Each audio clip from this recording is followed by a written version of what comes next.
Welcome to our channel. Today we how to connect Google Drive permission settings with Asana Teams, complete guide step by step clearly. Open your web browser and navigate to Google Drive. Sign in to your Google account if you aren't already logged in. Locate the folder or file you wish to share with your Asana team. Right-click on the folder or file to open the context menu. Select Share from the options provided. In the Share Settings window, you will see a field labeled Add People and Groups. Enter the email addresses of your Asana team members here. Choose the appropriate permission level from the drop-down menu. You can select Viewer, Commenter, or Editor based on how you want your team to interact with the content. After setting the permissions, click on the Send button to share the folder or file with your team members. Now, open a new tab and navigate to Asana. Log into your Asana account if necessary.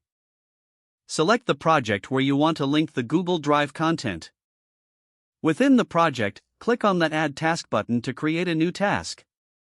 In the task description, type relevant information about the Google Drive content. To attach the Google Drive link, click on the paperclip icon or Attach File option. From the options that appear, choose Google Drive. A window will pop up showing your Google Drive files. Select the folder or file you previously shared with your Asana team. Click on the Attach or Insert button to add it to the task. Once attached, the team will be able to access the Google Drive content directly from Asana. Make sure to notify your team members about the new task that contains the Google Drive link. Encourage them to check the shared content as they work on their tasks within Asana. You have now successfully connected Google Drive permission settings with your Asana team. If the page does not load, refresh the browser or try again in a private or incognito window. Make sure you are using the correct email address, then retype it carefully to avoid small typos.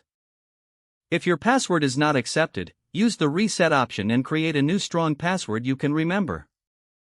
Check your spam folder for verification or security emails, then complete any requested confirmation steps.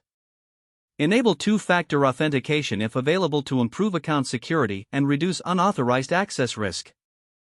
After signing in, review your profile details so your contact information and settings are accurate and current. Don't forget to like this video and subscribe to our channel for more step-by-step tech guides.